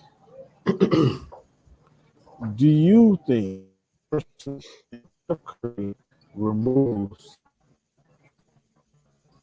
the body off this. That came down to Steph Curry. I had him came in 8. It was Shaq. Cleveland said Steph Curry jumped into 8 spot. And I don't know how he then puts a Hakeem Olajuwon who just totally abused, laid Shaq over his knee, the little child. How does Shaq go? What? It matchups matter. It matter. And he just, if he didn't play in the NBA, the city of Orlando would have sounded a warrant for his arrest the way he just abused Shaq. And yet Cleveland pays it no attention. Oh, there you are, Cleveland. You're back. I'm sorry, I just having a little chat with the fans there. No, you can't refute that, so I'm maybe going to ask you what's your thoughts on it. I will ask you what's your thoughts on those USC coaches. He might end up being your coach one day. Jake Del Rio, comparing what happened in January 6th, the insurrection, it's a little dust up compared to the riots where fires are burning and people are dying. There's a little dust up. What's your thoughts on that? Not surprised. Very typical. Again, his name is Coach Jack Del Rio. So, not really, defending him in any way, shape, form, or fashion. Oh yeah, it was. I just thought it was pretty tasteless, clueless, and I think that was his morning. Speech to the media. By afternoon, Let's see how he bonds with the players and the community there in Washington D.C. No. By the afternoon, he apologized. He was up there apologizing. Oh yeah. Okay. Well, something might have been taken out of context. Let's see if they forgive and forget. Turn the other cheek in D.C. Yeah, let's see. Talk about turn the other cheek. Deshaun Watson settles 20 of his 24 cases. It's like he listened to the show. Him or his owner listened to the show. Because I've been defending this guy for a solid year. And last week I say I'm fed up. What happens? 3 days later, he's signing off and the case. Deshaun, I'm disappointed, man. It was the situation is got to a situation where I can no longer verbally and publicly defend you. He's like, yo, oh hey Cam, I hear you, bro. And settle half these cases. So, number one, the 4 cases that haven't agreed to a settlement. One of them being the initial lady who went to the FBI and filed some charges. Do they need a bigger number? Are they looking for a bigger number than the rest? Or are they trying to prove a point here? What's your thoughts on the situation? Well, I mean, hats off to Deshaun Watson. I mean, he's joined that club with Jerry Epstein and Hugh Hefner, Bill Cosby. As far as settling the 83% of the cases that were thrown against him. So kudos to him for doing that. We'll just have to see where this whole thing goes from here and what the NFL really wants to do about it.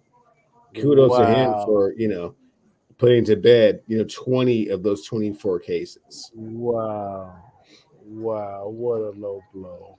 So what a low blow that was. I ignored everything. I not ignored it. I couldn't hear anything you said after you took the swipe at him. I mean, come on, man. Was that necessary? I mean, it's just the truth. I mean, he's been able to put quite a few of those cases to bed. There's only, like you said, there's only 4 remaining. And man, I mean, I think he's going to have to talk to his advisors, and maybe move some stocks around and liquidate a little bit and see if we can't get these other 4 knocked out before the season starts. So the rumors are that he might be suspended for a year. Is a year too much? They're not going Or to is it suspend right? it for 2 years. I don't know who told you that. No, the rumors are he's going to be suspended for a season. And last season he gets no credit for time served. That's what I heard. Do Oh, I you think mean, he's going to get I credit? think, I Do you think think, he I gets think, credit I for time think the served? commissioner is going to talk to Mr. Haslam and see how he feels about it, and then they'll kind of work Oh, something out. see how Mr. Haslam feels about it. Yeah, I think somewhere between 8 and 10 games is probably at the high end. I'm probably thinking more like 6. So it'll probably be 8 games. I think 8 games would. I don't want to say fair because it's not. There's been no. It's all accusations. There's been no charges rendered against them. So to say fair punishment at your job when you go out and get a ticket, or you get arrested and then you're on Friday night, your job you're not working. So to say fair is not appropriate. Um, I think fair 8 is kind of understandable, the expected measure, and then it kind of get appealed down to 6 maybe. 6 games that he misses, so he would have missed kind of what a season and a fourth, not quite half a season, but a fourth of a season anyway. So I think that probably be fair. Rob Gronkowski retires, man. What's your thoughts on Rob Gronkowski retiring again? And then where does he rank among tight ends? Historic career, top 5 all time, bar none. I agree with that. Do you expect him to come back? Do you think we'll see Rob Gronkowski again? I wouldn't completely rule it out, um, but I don't expect it.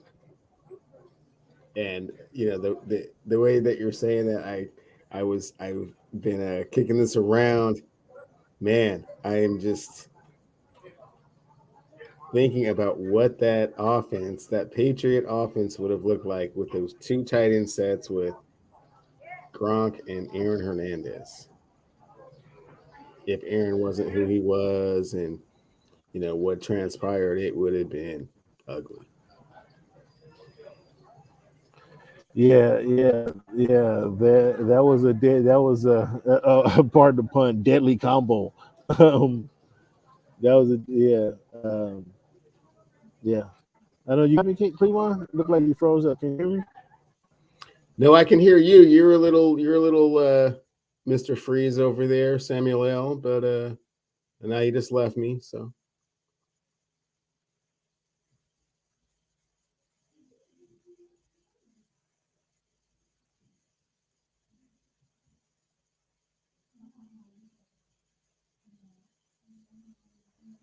Yo, you got me? I got you back. Hello. You're still. I got you back. You're still a little frosty, but you're kind of moving through I'm right the here. ice a little Well, bit. thank you for sticking around, Cleveland. And thanks for these troubled waters we're going through today. Appreciate you, man. Um,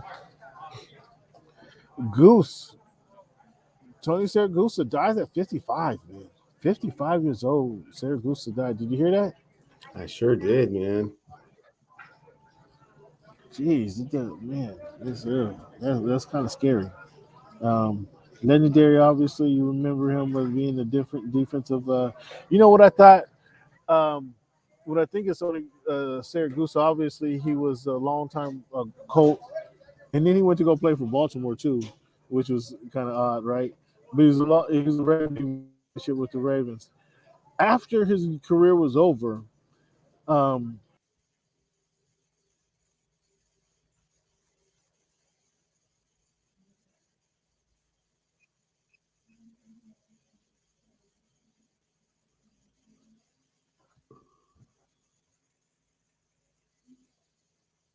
I did not understand what the hell is going on here. I have one parts connected. I did not get it right. Did you hear me talking about Saragusa? Nothing. So Saragusa, you heard about it. He passed, right? I heard he He passed. passed at he passed at 55. I was saying how scary that was. And then I was saying, obviously he played for the Colts, the Indianapolis Colts, and then he went to the Baltimore Colts. It was kind of odd, right? Both Colts Foundation. But what I remember more about Saragusa than actually when he actually played is once he retired, like they wanted to put him somehow keep him on screen, right? Because he was a presence, and so they put him in the back of the end zone and let him call the game from the back of the end zone. And I thought that was cool that they didn't have that was before the dude drives around on the side of the end zone or on the side of who did that for a couple years. I like that end zone perspective because not only was he a player's player, a guy's guy, if you will. He wasn't the trained journalist, so he kind of gave you things as he saw it from a player's perspective, as he saw it coming fresh off the court, right there on the field as it happens. I love that. And it wasn't the ordinary sideline contributor. It was different, right? Do you recall what I'm talking about? What's your thoughts on kind of how they used them? I think it was NBAC that used them like that at the time. No, it was Fox, and it was a very unique perspective that he brought to it, and it always made his presence a little more effective. Like when it was that goal line drive, like after they got inside the 10, because then he's like interactive, like on every play. Adverse, like when it's outside the 20, kind of coming in. So it was definitely a better perspective and one that you don't get to see very often. Or when it was bad weather, inclement weather, he was talking about how that impacted the team. And then, he wasn't the kind of guy who's going to put on the raincoat and then walk around with the umbrella and stay under the shade. He was trying to get out there in the weather and then talk about it. I thought it was like you said, interesting perspective that you don't see much. And the sideline reporters kind of changed, and again, they're professional. I give them credit for doing their job. They're more professional, and they want to be specific and get their message across. However, he just came again with a non-traditional approach that seemed to gravitate to certain fans. Yeah, he definitely had that personality. And one of the things that I remember about Syracuse is I heard an interview one time when Spike Lee was interviewing him to be in the movie 25th Hour. Have you ever seen the movie 25th Hour with Edward Norton and Rosario Dawson? I haven't. Well, go ahead with the story. So Tony Siragusa plays this gangster role, and so when he's like talking to Spike Lee, he's like, "Oh yeah, he's gonna make me like one of the Sopranos or one of the Goodfellas." It's like I'm Tony Siragusa, of course I could do that. And Spike's like, "No, I want you to be a Russian." And so he was like, "Wait, hold it."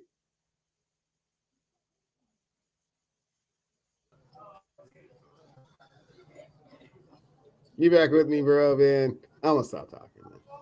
All I'm saying is Siragusa thought he was gonna be an Italian dude, had to play a Russian dude, but if you've seen the movie, he pulls it off flawlessly. I hope the fans heard that, man. I hope the fans had heard. I heard you talking about the 25th hour. I missed none of that. I hope the fans got the story about Philip Seymour Hoffman. It's a great movie. Check it out if you I have to check it out. Dalvin Cook, you got any hopes that Dalvin Cook can return to form for the Minnesota Vikings? I had not heard the latest. Is there something wrong with him health-wise that he's not going to be able to perform at full capacity? Well, no. He just suffered a couple injuries. This is the first season he hasn't had anything to deal with specifically on the off season. But I'm just wondering, can he return to form like he was and stay healthy? That he's a big cog in that machine, and that's can we expect that guy to stay healthy? I think you can write down 1,200 with the Sharpie. I don't know if he goes above that. I mean, he has to stay healthy in order to do so, but when healthy, he's devastating. Double-digit touchdowns? I'm just taking notes for fantasy football. Double-digit touchdown? Before training camp starts, you can throw 10 on there in the Oh, Sharpie, sure. listen to that. Listen to this guy. Now he wants to play coy. No, Mike Tomlin. I'm just young Sam Rothstein. I understand how these things work. So yeah, if he breaks his ankle the third week, the third day of training camp, yeah, all those numbers are as we call it, as we tell them in Vegas, it's off the board. So yeah, right now it sounds good. Mike Tomlin on a podcast, the Pivot podcast, they asked him what's potential of the Steelers signing AB Antonio Brown. What you think he said? 0%. Pretty close. He said, y'all know that ain't happening. Why y'all even messing with me? Why y'all even messing with me with that question? Y'all don't know that ain't happening. That's Mike Tomlin, Antonio Brown, excuse me, making it back to the Steelers. Segment This Week in History. Before we close things out, This Week in History, Cleveland, June 22nd, 1943, W.E. Du Bois became the first black member of National Institute of Letters. Abraham Lincoln signed a bill providing schools for black children. He did this back in the day. There was no specific year did it, but we know if he did it, was years ago. The black and whites riot over racial segregation in St. Augustine, Florida, 1964. So they're one of the ones who, in the summer of civil rights, kind of kicked things off with their riot down in St. Augustine, Florida. In 1943, June 15th, 1963, June 22nd, this guy, name is Little Stevie, released his first album. You may not have heard of this guy, but those who understand music know about Fingertips, which was released by Little Stevie. Stevie Wonder back in age 13 released Fingertips. It was the first non-studio recorded album to go #1 on Billboard. Have you heard of Little Stevie?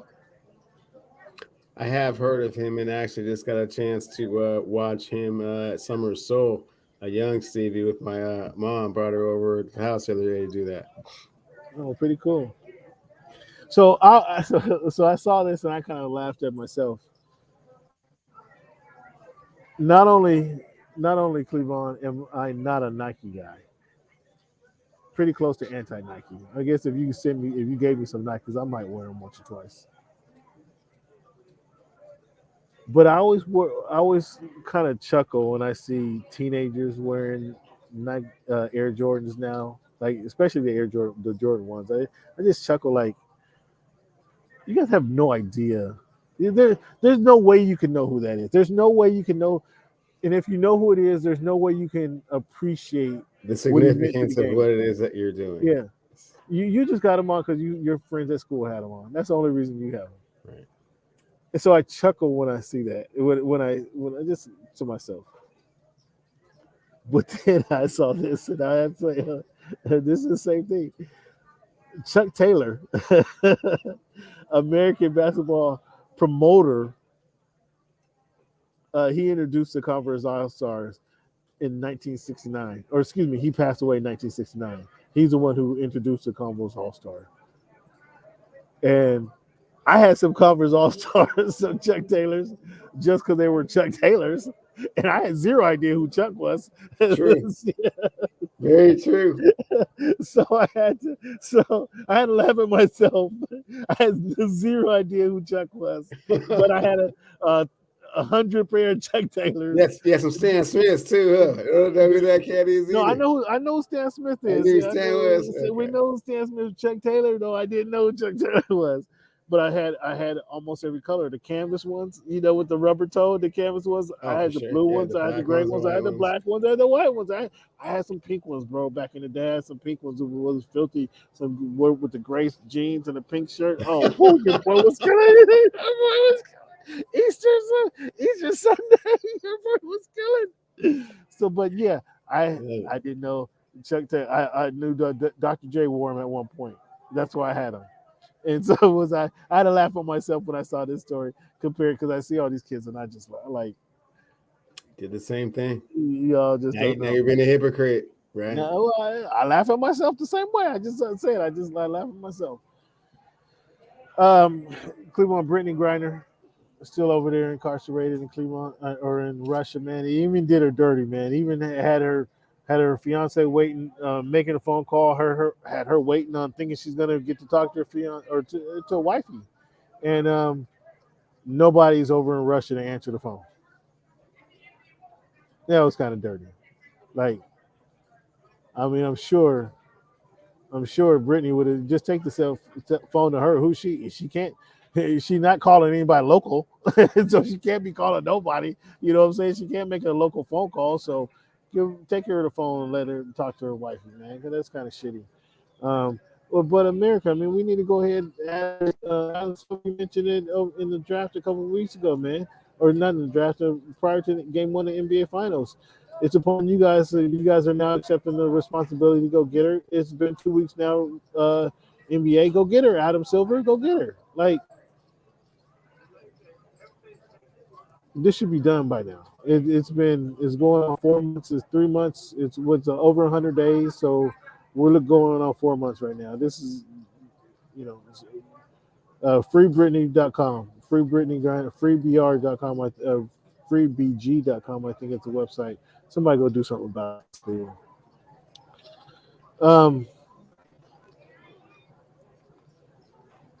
Cleveland, we have. How'd your games go last week? Did you put anything online? Did you visit Vegas at all, or did you go to the book at all? Oh yeah, up to the Emerald Queen on Game 6. Yeah, it went great. Thanks for asking. Oh, Game 6 cashed in. Golden State covered like a blanket. Okay. Did you put anything on Shohei Ohtani last night? Nope. Oh, going 3-4, 3 hits, 8 RBIs. That don't interest you? 820 OPS. You're not interested in none of that. I just don't wager on baseball swings like that. So nothing. Okay, I'm just saying. saying. I'm a little bit more conservative with my bankroll. I mean, well, your Mariners are playing a little bit conservative as well. They continue on to their downward spiral. Last week they were 3-7. Now, last week they were 10 games back. Now they're 13.5 games back. 2-5 last week. You your Mariners, man. You are these guys still making the playoffs? You wanna recant that? Man, Cam, it does not look very likely. They're struggling. They're a beat up, wounded bunch. Doesn't look very likely. Beat up, wounded bunch, he calls them. I thought they were young. I thought they're the nucleus. They're not living up to promise and potential. And right now, I would say that they're not going to make the playoffs. Sure. Two meals. Yeah, it's gonna cost me this year. It's gonna cost me. Going out on a limb like that for the Mariners. Yeah. They would have to do something really special to come back, and I don't see it happening. Oh, so you ready to call it down right now? You ready to call that down during? You ready to call that down right now? It's a long season. So we bet 2 meals. We can. I'll say 1 meal if you ready to. If you ready to call it quits right now, I'll just say 1 meal. No. You ready to do that? You want to go 1 meal and say, okay, you already concede this loss? No. I mean, damn, we know what that is, right? I actually don't have any recollection of what that's like. I know that you're still probably switching around creditors and avoiding phone calls, but I have no idea what that's about. Well, it looks like you will. That's a good one. Touche. I opened the door for that one. I left it wide open. Touche. But it looks like your Mariners are going to help you find out what that's like. If you don't know now, they'll help you remember what it's like. Okay, maybe so. Well, it's October, because the Mariners stink. Go ahead and push that out. Why don't fly out? They stink. And I think I'm gonna get a position that has them going down to Portland before too long. Because they stink. So I can't believe you ride for these guys, but I'm gonna get fat. I'm work out, or I'm gonna eat healthy that day. I'm not even gonna worry about my diet then. I'm gonna get a nice big old steak that night.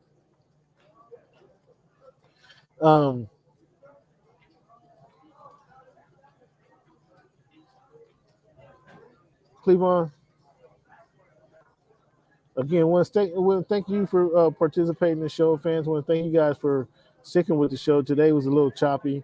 We had some technical difficulties that caused the show, but we had a pretty cool guest that joined us in the show who dropped some knowledge on us, Cleveland. And Eric dropped some knowledge on you, and you know he told you that coaches in some cases can make a difference. In some situations, it's a challenge for others. What are you shaking your head for? That's exactly what the man said. I know. He agreed with me. No, he didn't. He didn't get all into your X's and O's and chalkboard nonsense. He knows what's up. I also noticed he didn't say anything about the Clippers. You notice that as well? Well, we didn't ask him about the Clippers, so I mean, there's no reason to ask. And he really, because they're a favorite. I was going to ask him. I didn't. We ran long. I was going to ask him who was the favorite of the. I was going to ask him who was the favorite. Well, whatever. I mean, I know how you're feeling right now. Like not that confident about your Clippers. I mean, Clippers. They're going to come back healthy, Cleveland. What are you talking about? Are they? What are you talking? Huh? Is Kawhi going to play next year? Oh, okay. See, here you go. He's had a whole year and a half off. You don't think he's going to be healthy? Paul George had half. I don't know. Have you heard something I haven't heard? Oh man. Well, you don't. Has he been cleared for contact or?